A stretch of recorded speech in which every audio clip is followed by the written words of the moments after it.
What is going on, guys? Welcome back to Too Much Tech, and in today's video we're going to be taking a look at the brand new SteelSeries Apex Pro mechanical gaming keyboard. Just going to be doing a quick unboxing today, and the full review probably coming within the next few days or so.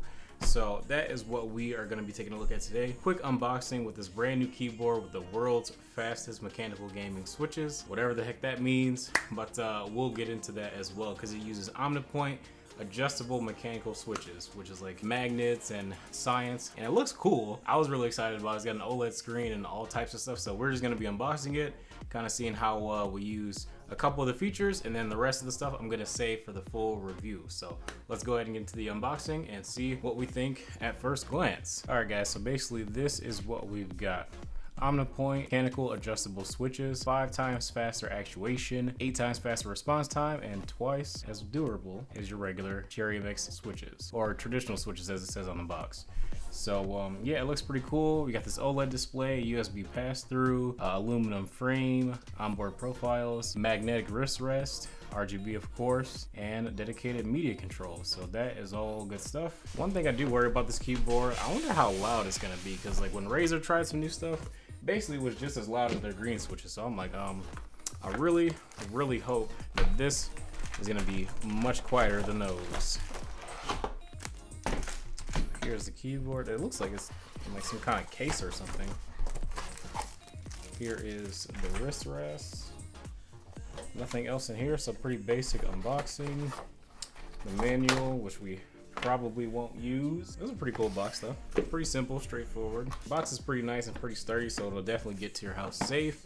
I think the SteelSeries usually does a pretty decent job in terms of packaging. So go ahead and pull the wrist rest out. It's got like a really nice soft touch matte material. I don't know, maybe over time you might get a bit of like hand oils or wrist oils or something on it, but it's pretty nice. It's not sticky, so I like that.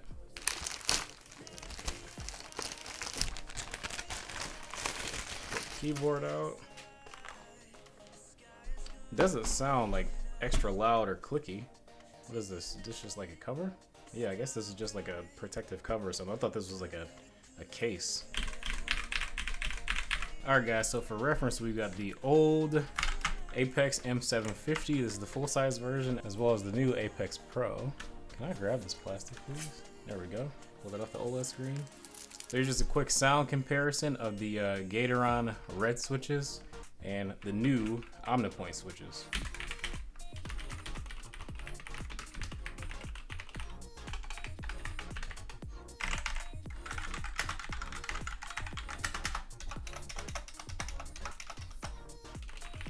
So yeah, definitely a ton less clicky and a little bit less annoying. So I like that so far. Feels like an aluminum top plate because it's cold to the touch. So that's really nice. Yeah, I think it looks pretty cool. You got a lot of functions in your F row, like your brightness for your RGB. You got some media controls over here. So your volume and whatever this is, you can probably program that. I think it looks pretty good. You got some macro switches in the middle, so that's nice. You can just use the function key more than likely, or maybe there's a dedicated macro key. Oh, you know what? That looks interesting. It looks like they use 2 different switch types. Let's go ahead and pull the keycap off real quick and see what it looks like. This is interesting because that, I don't believe, is the same kind of switch.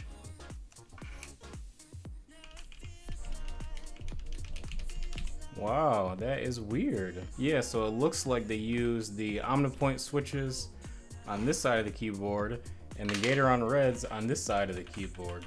Well, it won't really affect gameplay because you're not really going to be using this side of the keyboard for gameplay, but that's just weird how they would use 2 different switches on one keyboard. So that kind of makes me want to do a bit of inspecting. The F row is also those Gateron switches. I'm not sure how I feel about that, SteelSeries, because this keyboard is $200, largely because of these brand new world's fastest switches, and we don't even have them over the entire keyboard. I wonder if the 10 kilos version is different and you have them throughout the entire keyboard, or if they still have this mix of the Omnipoint switches and the Gateron switches. So Yeah, that is really weird. In other words, you got your USB pass-through right here, nice cable, but you do have to worry about plugging in both of those USBs, so definitely be aware of that. Volume rocker right here, whatever this button does in your OLED screen. Let's go ahead and plug this thing in and test it out.